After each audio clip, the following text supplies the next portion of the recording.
From now on, Holy Father, not my will, but your will be done. I said, Father, you have chosen me. Give me the strength to obey. I will follow you no matter what it takes. If you know me, you cannot be neutral about me. Either you will hate me or you will love me. Because there is only one important business in the world. It is the business of salvation.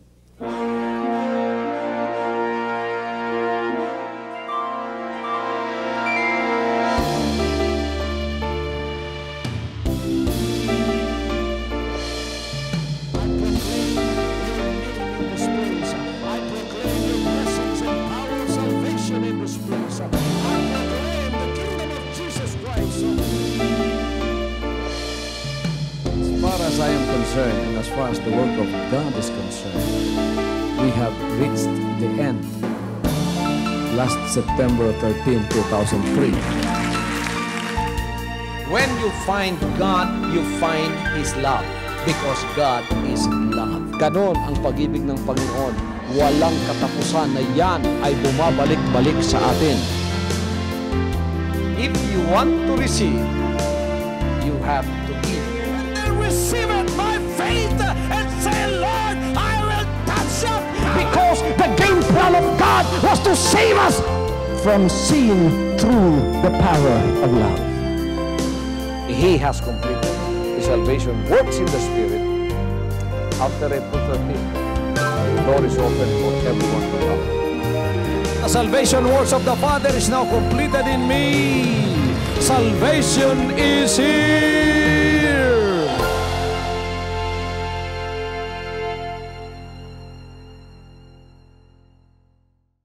When the Lord called me and He told me to be the messenger of the messages that comes from Him.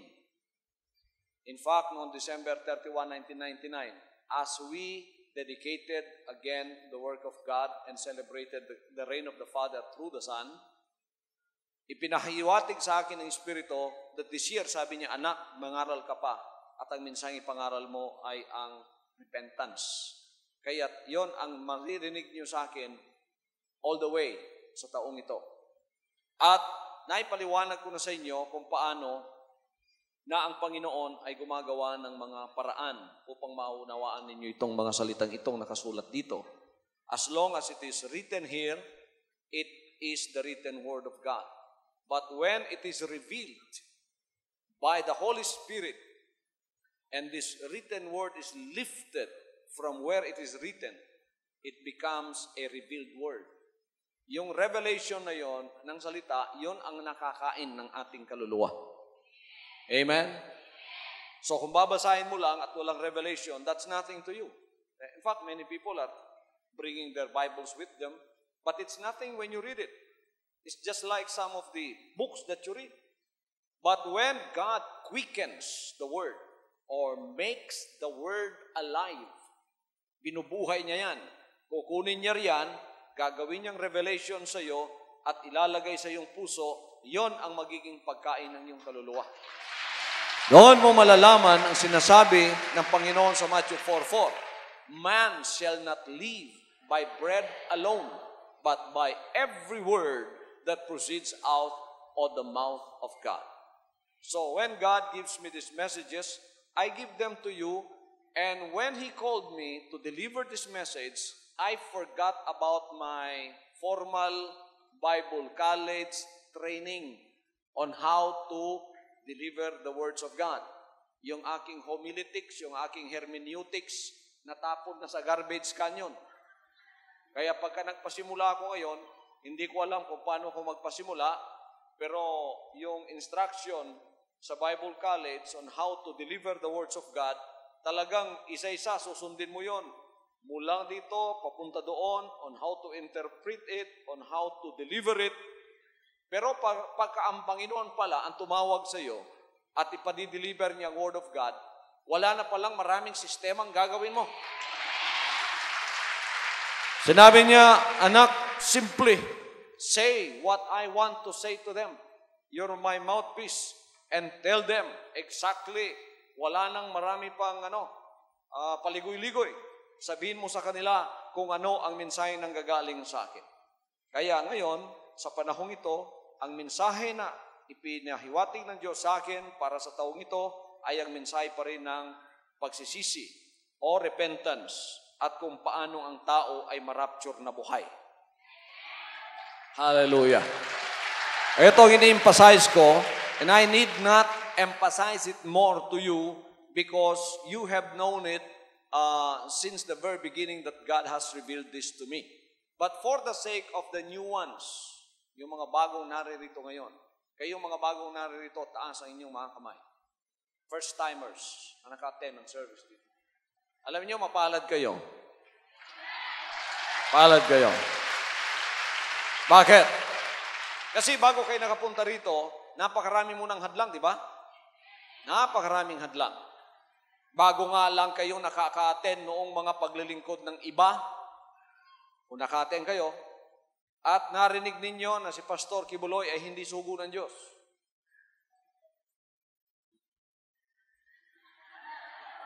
Ito yung kadalasan na nangyayari kasi kaya nalilito yung mga inosente. Sapagkat pagka pumunta kayo rito, naririnig ninyo salita ng Diyos, nabubuhayan kayo ng inyong pag-asa at pananampalataya. Pagka nakatay naman kayo ng ibang fellowship, na ang itinata si Jesus Christ din, siya din ang tagapagligtas, iba naman ang naririnig ninyo. Meron pa nga bago lang pumunta rito, religious leader, anong sinabi? Habang kami at ang grupo natin ay nagpupuri sa langit, si Kibuloy naman at ang kanyang grupo ay dumadive sa impyerno. Aba, anong klaseng mensahe naman yan?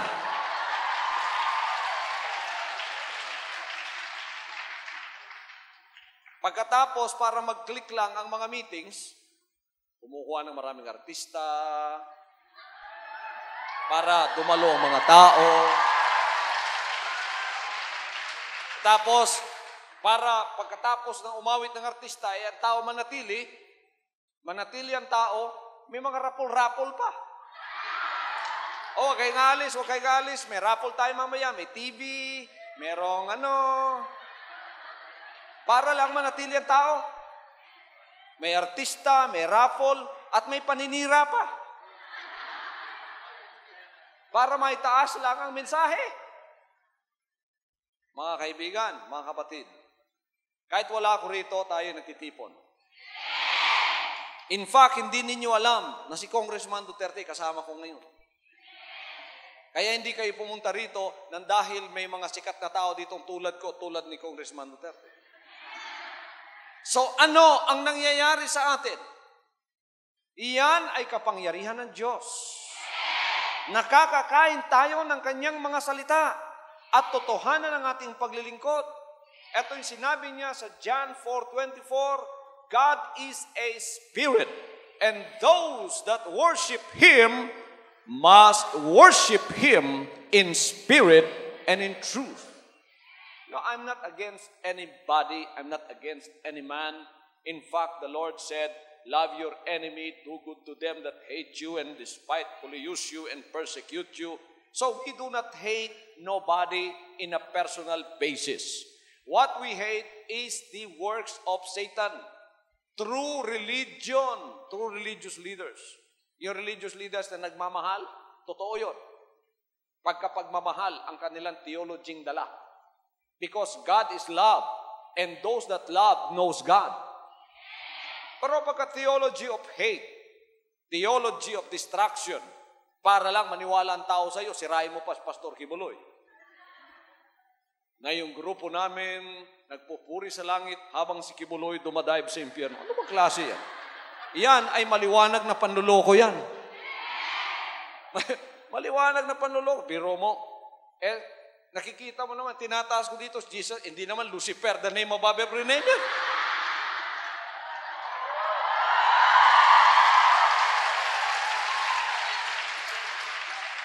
Sabihin mo, tinataas ni Kibuloy dito, yung Lucifer, the name above every name. Totoo yung dumadive tayo sa impyerno habang nagpupuri sila. Paano paano mong mapapaniwala ang taong alagad ka sa Diyos kung ganoon ang mensaheng dala mo? Kaya kayong mga religious leaders na ang dala ninyo, pagkainggit lang at saka paninira, mabuti pa mag-retire na kayo.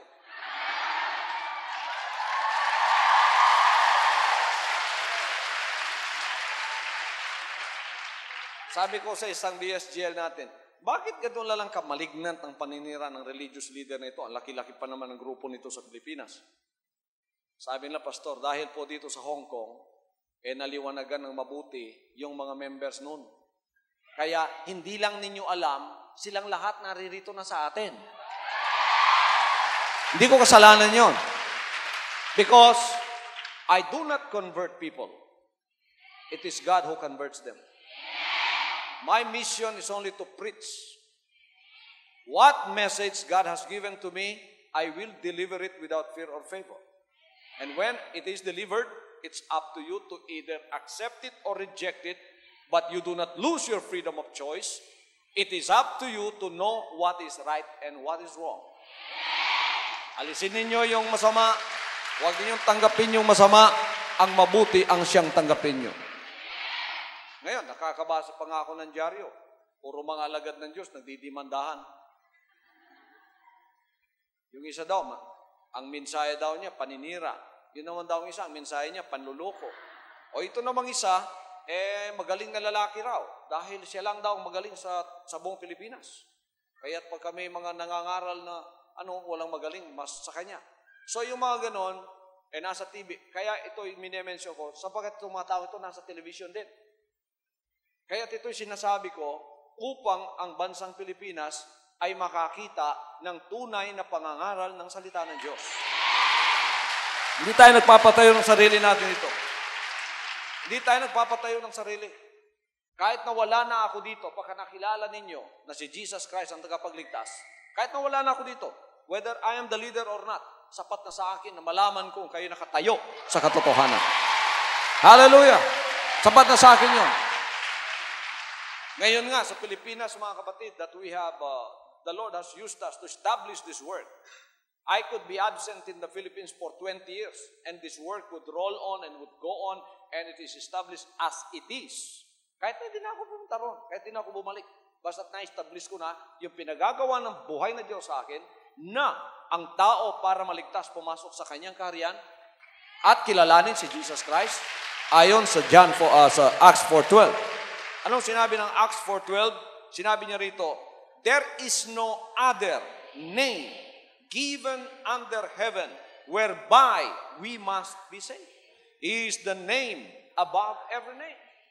He was obedient unto death. That's why God gave him a name, which is above every name. That at the name of Jesus Christ, every knee shall bow, and every tongue shall confess that Jesus Christ is Lord for the glory of God the Father. I do not build my own. Kaya pagka ang pastor ninyo medyo sinisiraan, panalangin ninyong naninira. Panalangin ninyong na siya'y maliwanagan. Makita ang katotohanan. Kung siya'y tunay na alagad ng Diyos, ako'y tunay na pinadala. Dapat kami magmahalan. Hallelujah! Sapagkat ang dinala ng Panginoon dito ay hindi po turo at aral ng paninira, kundi ito ay turo at aral ng pag-ibig upang ang tao ay magkaroon ng pag-asang lumapit sa Kanya on the basis of God's love. In the Old Testament, God used His vast and mighty powers in order to change people through the prophets. But it did not happen. Kita nilang Red Sea, nabiyak. Nanginigang tao. Naku, napaka-powerful ng Diyos. Man is shaking, man is trembling, but is never changed from the inside. Babalik pa rin sa dating gawin niya. Wala pa rin. Yung mga propeta pumupunta roon, tapos padadala ng Diyos. That's why may Old Testament eh. Bakit may Old? Kasi meron ng New. Yung Old hindi perfect. Nakita ang kapangyarihan ng Diyos. Sodoma and Gomorrah. Makasalanan lahat ng tao doon. Pinaulanan ng asupri at apoy. It rained down fire and brimstone to burn those two sinful cities. But life went on and people were still unchanged. Although they've seen the power of God. Although they've seen the majestic power of God, not only to build, but to destroy. Pero hindi rin nagbago ang tao kasi hindi pa rin nagbago yung loob niya. Kaya ang Panginoon dumating dito. Hindi niya dinala at ipinakita ang kanyang kapangyarihan. In fact, the Jewish people were waiting for the Messiah with pomp and glory like the days of Solomon the king. Isang hari nakakasakay ng kabayo, napakaraming sundalo, napakaraming gwardya. That did not happen. Dumating ang hari nila sa sabsaban pa nga ng baka. Doon ipinanganak. There is no room in the inn. So, the only room was with the cows under that house. And that is where the Savior, the Messiah of the world was born. Now, when he grew up and started his own public ministry, and he was proclaimed by John the Baptist as the Messiah, the Jewish people were never able to accept that. Sabi, yan ang hari namin, isang karpintero.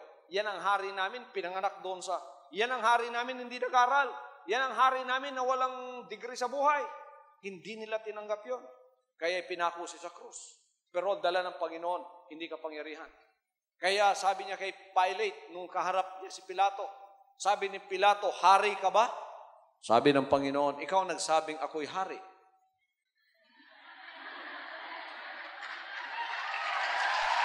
Sinabi niya kay Pilate, sabi niya, ang kaharian ko, kahit ako'y hari, wala dito sa sanlibutan ito. Nandoon. Hindi mo lang kung saan.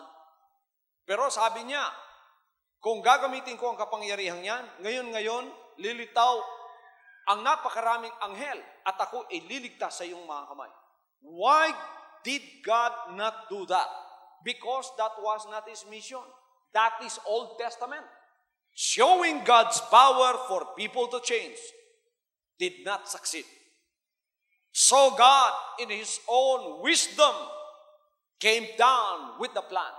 It is called the plan of salvation. Na hindi pupunta siya rito, walang kwenta ang kanyang pagkatao. He went among the poor. Kaya sabi ng Banal na Kasulatan, the Spirit of the Lord God is upon me because He has anointed me to preach the gospel to the poor. Hindi yung mayaman ang unang pinuntahan ng Panginoon. Ha? Hindi ko naman sinasabing ang mga mayaman walang kaluluwa. Hindi lang niya pinuntahan una yung mayaman. Ang pinuntahan niya una yung mga walang pag-asa sa buhay, yung mga dukha. At doon siya nakisalamuha. For the poor, sapagkat doon niya maipapakita ang tunay niyang pag-ibig sa mga maralita, sa mga dukha, sa mga walang sinasabi sa buhay. At doon na ipakita ng Panginoon na kahit na siya ay pinako sa krus, ang dala niya ay ang pag-ibig. Tingnan yung pagkakapako niya. Sapagkat may outreach tayo sa Jerusalem, pumunta kami doon sa bay ng Jerusalem. Merong merong tinatawag na Jerusalem thorn. Parang suha, kataas ang tinik. Kinuha ko yon mga kapatid, tininan ko. Ano pala yan vine. Tapos pwede mong kunin yon. Yun ang ginawang corona. Maliit kaysa sa ulo niya, ipinasok dito sa crown niya, dahil maliit, nilagyan ng tali ang magkabila. Pagkatapos, hinila ng mga tao. You are the King of Israel, this is your crown. Pagkatapos, mga kapatid, inihiga na siya doon sa krus niya at ipinako. 9 inches of 4 square spikes were driven in his hands and on his feet. Yung mapainiksyong ka lang ng karayom, ng nurse. Gumaganong ka na sa sakit. Ito pa kaya, pako. Sa buto ng paa mo, sa kamay mo. Tapos nung itinayo na siya, hindi nakatayo na ang Panginoon ay pahiga. Hindi.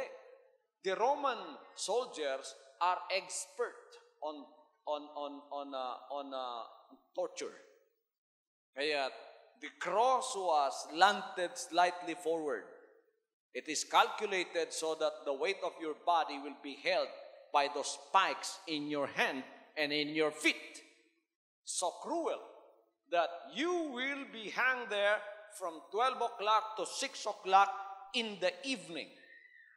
And you will not die because of loss of blood, but you will die because of the irregular beating of your heart. Jesus died in that fashion.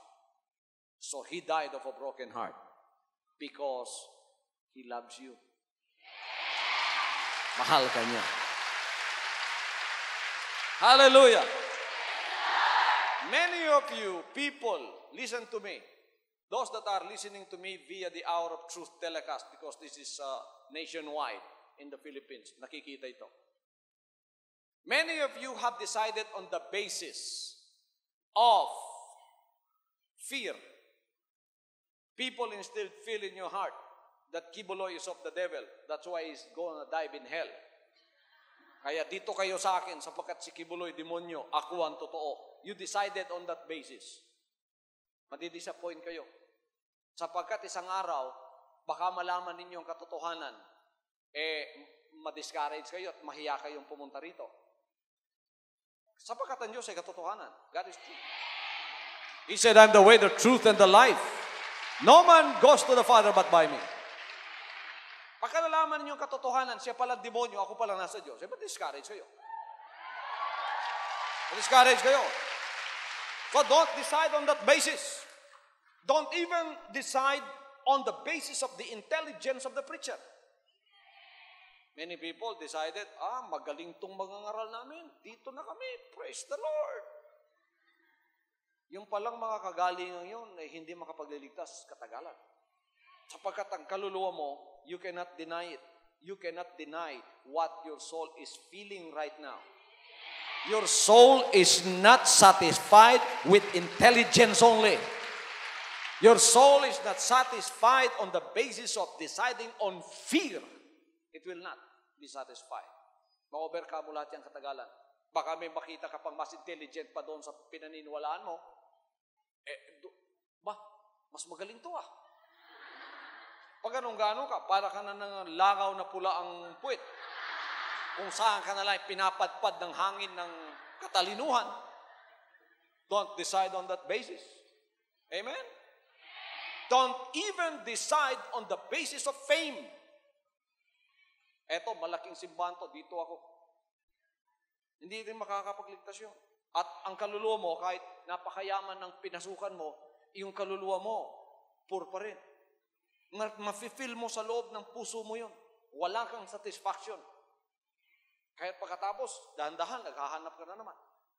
My friends, my brothers and sisters, you decide when you want to serve God and want to follow Him, you have to decide on the basis of love.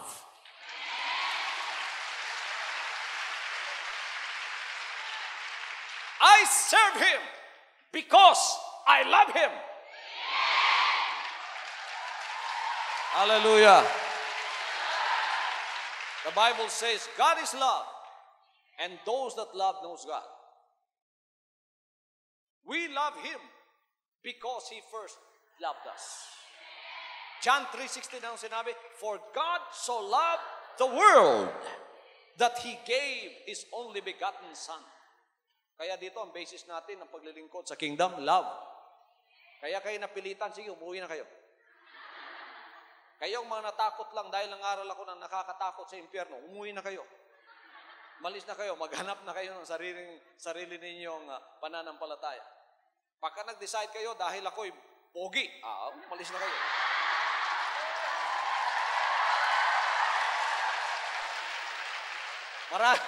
Marami nagsasabi, dito kami dahil sa lahat ng mga ngaral sa TV, ang pinakabata, si Pastor Kibuloy, gwapo pa. Hallelujah. Hindi tayo napilitan. Ang pag-ibig ay hindi napipilitan. Pag kami mag-asawa, nagsama, at napilitan, anong tawag mo doon? Napikot. Hindi masarap na pagsasama yun. Ang bawa ngayon, pinikot mo yung lalaki. Dahil ang lalaki, pogi, ikaw may pagkakurdapya naman yung mukha mo. Kidwilyo mo mga kapatid. Nagsama nga kayo, napilitan siya na dahil may 3 kang kapatid na lalaki, may shotgun. Pakasalan mo kapatid namin, kundi puputok ka.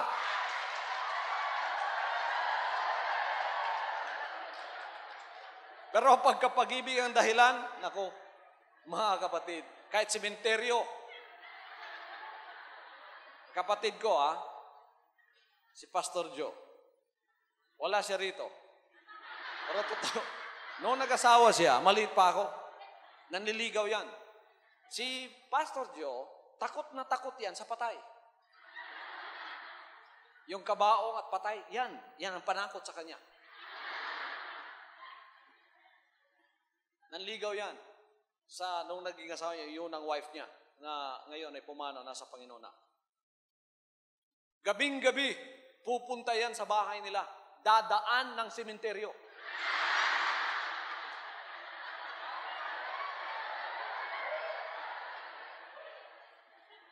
Biro mo, krus lang na maliit sa sementeryo, natatakot ngayon, gabing-gabi pa, pupunta siya doon dahil yun ang pinag-usapan nila na bisitahin mo ako ganitong oras, alas 9 ng gabi. Sabi ko, anong ginagawa mo pagka dumadaan ka sa sementeryo? Sabi niya, nagwiwisel ako. Pero yung buhok daw niya, mga kapatid, nagtaas-taas na. Sinusuong niya yung takot niya dahil namamagitan at mas malabis pa yung pagmamahal niya doon sa magiging asawa niya. Amen. Kaya dito hindi kayo pinipilit. Pagka nabalitaan ninyong kahit wala ako dito, lalo na pag nabalitaan niyo si Pastor Kibuloy, naririto. Hindi na kailangan ng artista, di ba?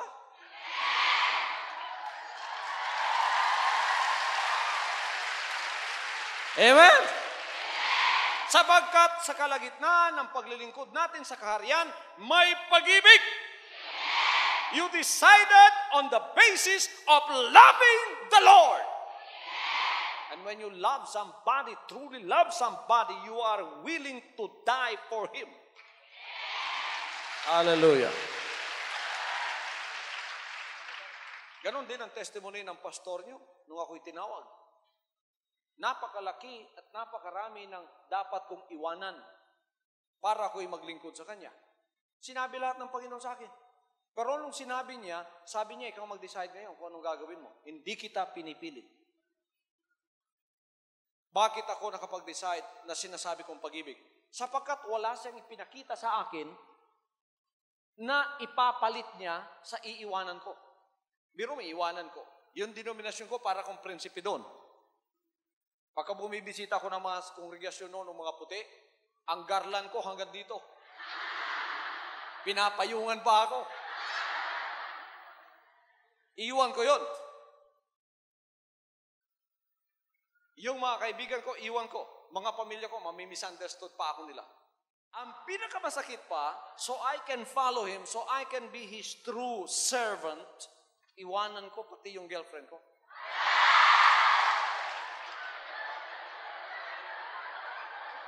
Kung kamukha lang ni Cordapia, mga kapatid, gayon din, iwanan kita, pwede. Pero believe it or not, kamukha ito ni Brooke Shields.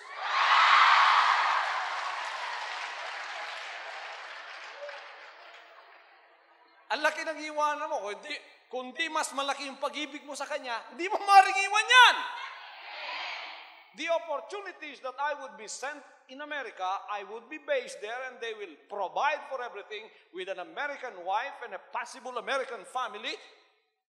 That is all that this denomination can offer and they are all giving it to me. Kung walang pag-ibig na namagitan doon na mas malaki sa ino-offer ng Panginoon sa akin na sumunod ako sa Kanya, ang ipinangako pa naman niya, anak, pagka sumunod ka sa akin, you'll be misunderstood, you'll be rejected, you'll suffer loneliness, lahat. Iwan mo yan. Kung di malaki ang pag-ibig mo sa Kanya, di mo gagawa yan. Pero, binalansi ko ang lahat. I decided not haphazardly, but I decided on the basis of eternity and the love of God. Sabi ko, okay, 4 months I struggled with it. Many times I cried to the Lord, kunin mo na lahat, pati yung mga pamilya ko, pati nanay ko, pati tatay ko, pati lahat. Wag lang ito.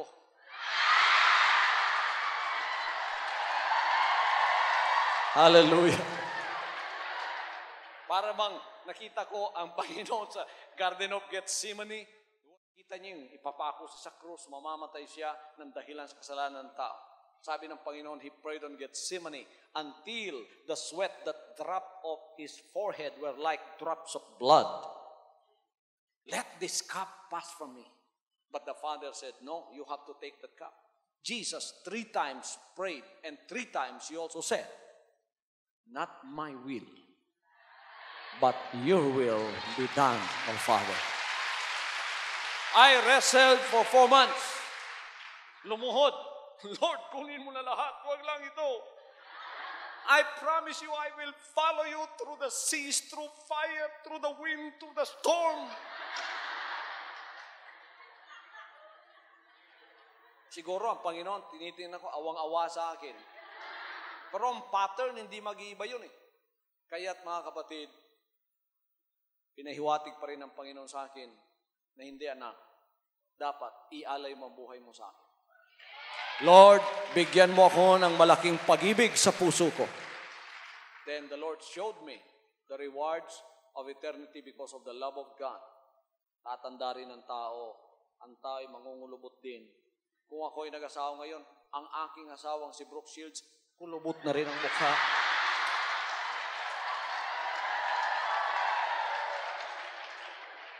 Then I will also be facing the twilight years of my life. And later on, I will face my Creator who offered me a once-in-a-lifetime offer that cannot be offered again. Now I will face Him, and what will I tell Him when I face Him? That I failed Him? Yon ang iniisip ko. Mawawala din kasi ako dito eh. Mawawala din tayo dito sa physical na ito. Temporal lang to. Anong sasabihin ko sa Kanya? Ngayon, ako'y masaya sa buhay ko. Dahil ako'y nag-decide, mas mahal kita, Panginoon. Hallelujah. Hallelujah. So, Brooke Shields, broken shield ka na ngayon. Ito na ako. I gave my life to the Lord. Sabi ko, ikaw nang bahala sa akin. Now I'm telling you this not because I want you to become like me. Kasi gift yan eh. Kalooban din ng Panginoon kung kanino ibibigay. Ang iba sa inyo, tinawag for your life like your life today. Mahal din kayo ng Panginoon. So sa akin, sinasabi ko lang dahil may special mission ay paggagawa sa akin. At dito ipatatayo through this messenger, itatayo ang kanyang kaharian, pakikilala ang kanyang pangalan, tunay na pangalan, at walang ibang kikilalanin ng tao sa kaligtasan kundi siya. Then when this is true, when this mission is true, I can live. Kahit hindi niya ako makita pa. Tama na yon. Basta't nakilala ninyo ang mensahe na pinawatig at pinadala ng Diyos sa inyo. At yan ay desisyon ng pag-ibig. Desisyon ng pag-ibig. Hallelujah. Dahil sa pag-ibig na yan, mga kapatid, tayo nakapagpatuloy araw-araw. Because love reinvigorates itself in you. Hindi kasi nagmamaliw ang pag-ibig, hindi tumatanda yung pag-ibig. Kaya tanungin ninyo yung 80 years old. Matanda na siya. Pero ano sasabihin niya? Matanda lang yung mukha ko, pero yung dito ko sa loob, naku, mas umiibig ako noon ngayon kaysa noon. Young at heart pa rin. Because of that. Kaya ngayon, kayong lahat naririto, you have decided on the basis of love. Mahal ba ninyo ang Panginoon? Yes. Naririto kayo dahil mahal ninyo ang ating Panginoon. And everything comes into its proper perspective when you know you love the Lord. Now you are not working hard for nothing. Noon, working hard for what? What do they have to show for all their labor? A nice home, a fancy car, the means to travel or spend all day playing golf, as one quickly discovers possessions, and prosperity by themselves are ultimately empty and unsatisfying. Unless a person's soul is alive and well, life is spiritual poverty, no matter how well off that person may be. This was true in the times of Haggai the prophet. He challenged the Jews who had returned from Babylon. They had started out like many people do in the aftermath of a tragic war, poor and lacking basic resources. At first, they concentrated on building the temple. But within a year or two, they gave up on that project and became distracted with their own material needs. For the next decade and a half, they poured themselves into reestablishing an economy. To a large extent, they succeeded. Itong mga tao sa Israel. They began to build paneled houses. This is a sign of wealth. They replanted their fields and set up their vineyards again, which required a great deal of hard work. Yet Haggai pointed out the fundamental futility of all their busy activity. It was not that the work itself was wrong, but it was inappropriate, given the disrepair of the temple where to worship God. The people's priorities were all wrong. They were prospering materially, but starving spiritually. Now is the time for you to redirect those mistaken steps in your life. Alisin natin yon, tapos idiretso natin. Kung naglilingkod kayong walang pag-ibig, eto ng pagkakataon na i-dedicate natin. Panginoon, bigay mo po ang tunay na pag-ibig sa akin. Pag-ibig sa paglilingkod sa inyo. Hallelujah! Hallelujah! Mahal ba talaga ninyo ang Panginoon? Kaya't kahit alauna na, narito pa tayo. Hallelujah! Mahal natin siya, kaya mamaya, ino-offer pa rin natin ang ating afternoon service. Buong araw nandito tayo. Nung hindi pa natin kilala ang ating buhay na Diyos, saan tayo? Wala tayo dito. Nagchichismisan tayo doon sa sentral. Doon, lahat ng mga negosyo, lahat ng pinag-uusapan. Pero ngayon, ginagalang na natin siya at ginagawa na ang kanyang buhay ang siyang ating buhay. Pag-ibig ng Panginoon. Hindi lumilipas. Hallelujah. So alam na natin kung ano ang daan papunta sa Kanya. Ang Panginoon, mahal kayo. Kaya pumunta dito na may pagmamahal. At ito ang gusto niyang sabihin sa inyo. When I discovered this, I did not discover it by my own intelligence, but how God dealt with me by my feelings and my emotions, and my mind went beyond its own ordinary grasp in order to know what God is telling me. Because in your own mind, you will not be able to understand the love of God. So, isang araw, nangangaral ang isang mangangaral. Ang pinangangaral niya ay pinakamalaking pag-ibig ng ating buhay na Diyos. Habang siya nangangaral, you don't have to be taught how to love. You don't have to. Hindi pinag-aaralan ng pag-ibig. It will just strike you.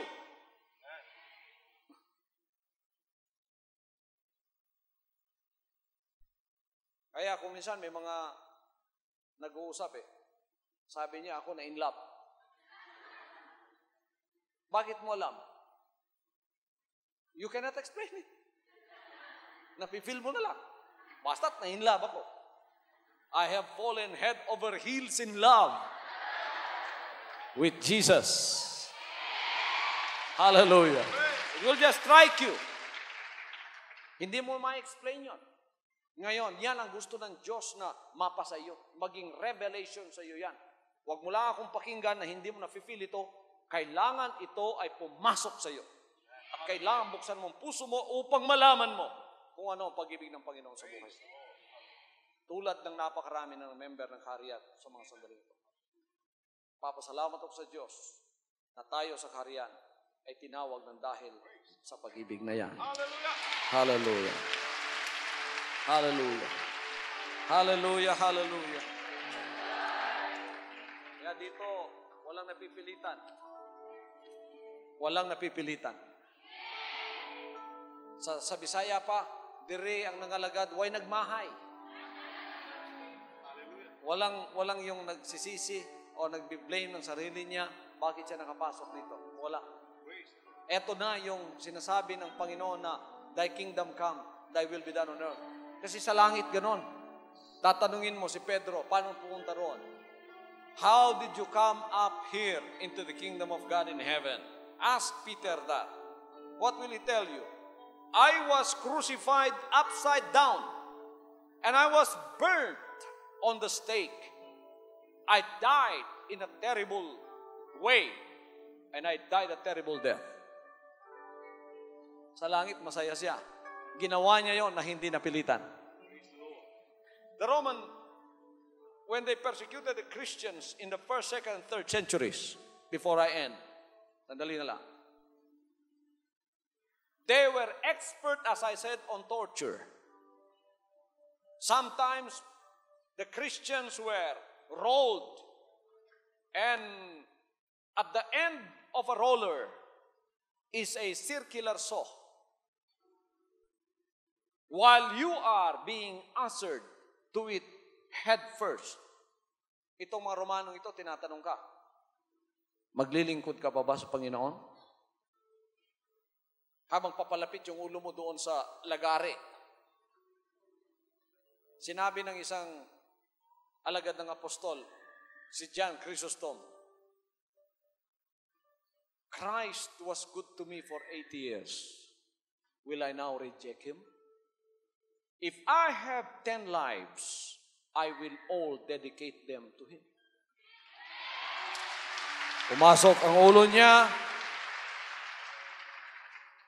at nabiyak, nagtalsika ng kanyang utak, ngunit masaya pa rin siya. Ang iba naman pinahiga sa lupa with a pole ribbon above their head for their hands to be tied upwards. Horses were tied on both feet facing the opposite directions. Pinatakbo yung kabayo habang nakatali ang pamot, nakahiga ka sa lupa. Parang barbecue ang tao. Nabibiak. Buhay. They offered it to God. Ay ba naman tinapon on wild animals, lions and tigers who were not fed purposely for 3 months. Tapon ka doon. Lalapain ka. While the Romans, this is their sport, this is their spectator sport, are clapping their hands, and Nero is watching on the stands, while these Christians, together with their children, are being mangled alive by wild animals. But they are singing, Christ is the answer. Hallelujah. Hallelujah. How can you do that without the love of God? And this is a love that cannot be understood by human mind. It is called the love that passes all understanding. Amen? Ay ba pinuputol, ang iba tinatapon sa kumukulong langis? They offered it to the Lord. Tapos nasa langit silang lahat ngayon. Kung tatanungin mo sila roon, masaya sila. Sapagkat ang pagpasok nila roon, hindi sila napilitan at wala silang sinisi sa kanilang paglilingkod. Hallelujah. Bago ako matapos, babasahin ko itong isang ito sa inyo at ito ang aking ipababaon sa bawat isa. Sinabi ng Panginoon dito, through the Apostle Paul, Romans 8:35. Who shall separate us from the love of Christ? Shall tribulation or distress or persecution or famine or nakedness or peril or sword? As it is written, for thy sake we are killed all the day long. We are accounted as sheep for the slaughter. Nay, in all these things we are more than conquerors through him that loved us. For I am persuaded that neither death, nor life, nor angels, nor principalities, nor powers, nor things present, nor things to come, nor height, nor depth, nor any other creature shall be able to separate us from the love of God which is in Christ Jesus our Lord. Nothing shall separate us from the love of Jesus Christ our Lord. Hallelujah. Hallelujah. We remember what he said. Fear not those that kills the body, but are not able to kill the soul. Sabihin ko sa inyo kung sino yung katatakutan. He that has power to kill the body and has power to throw your soul to hell. Sinabi niya, him you will fear. Now, we are not deciding on the basis of that fear. Fear na ikaw ay mapunta sa impyerno.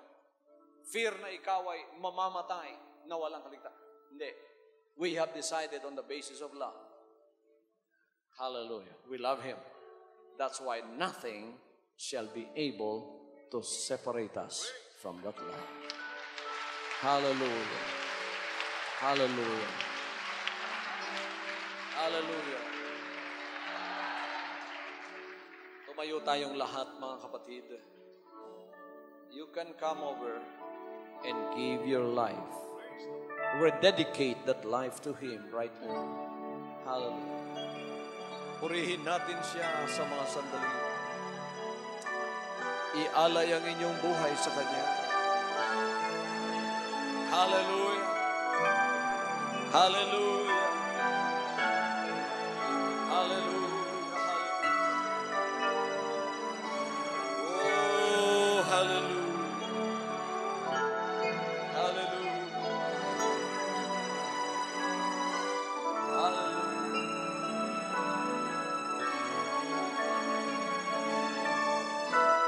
Oh, yes. We love you, Father. We give the praise and the glory. In Jesus' name. Ama, pagpalain po ninyo ang lahat ng mga anak ninyong naririto ngayon. Bautismuhan po ninyo kaming muli ng makalangit na pag-ibig sa aming mga puso.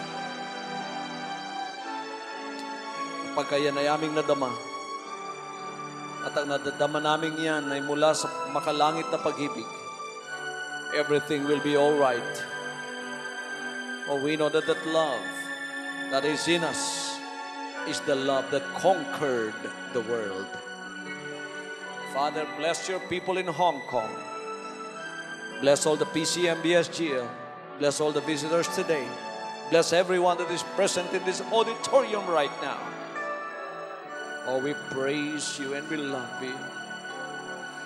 We give you the praise and thanksgiving. Kayo nasa sa harap ng inyong mga television sets, habang nakahawak kayo inyong mga kamay sa television set na yan, ang pag-ibig ng Panginoon na dumaloy sa krus ng Kalbaryo ay siyang pag-ibig na magpapagaling sa iyo. Lalahanin mo, mahal ka ng Panginoon at ibabalik niya ang pag-ibig na yan nang dahil sa nawalan ka ng pag-ibig, nagkasakit ka. Dahil sa hindi mo nanadama ang kanyang pag-ibig, ikaw ay nagkaroon ng karamdaman at problemang hindi mo malulunasan. Mula ngayon, babalik ang pag-ibig ng buhay na Diyos sa iyong buhay. Nadadama mong muli ang kanyang buhay na presensya. Bumangon ka sa banig ng iyong karamdaman.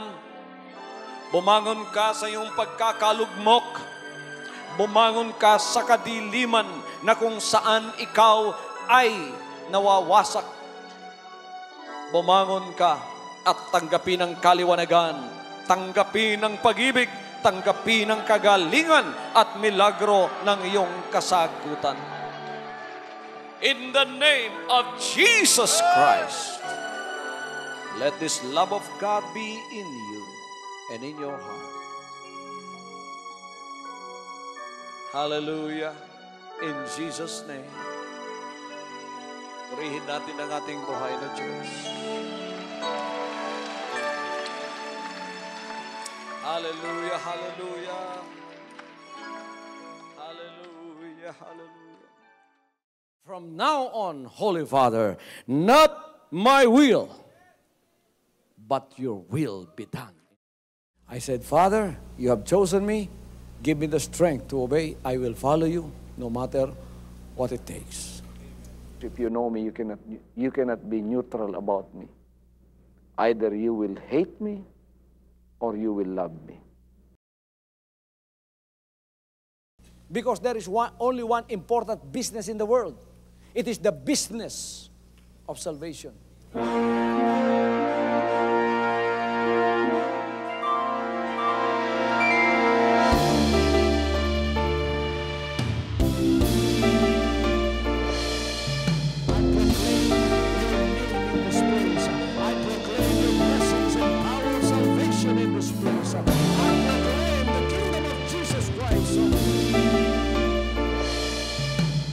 As I am concerned, and as far as the work of God is concerned, we have reached the end. Last September 13, 2003. When you find God, you find His love. Because God is love. Ganon ang pag-ibig ng Panginoon. Walang katapusan na yan ay bumabalik-balik sa atin. If you want to receive, you have to give. Receive it by faith and say, Lord, I will touch up. Because the game plan of God was to save us from sin through the power of love. He has completed His salvation, works in the Spirit. After April 13, the door is open for everyone to come. The salvation works of the Father is now completed in me. Salvation is here.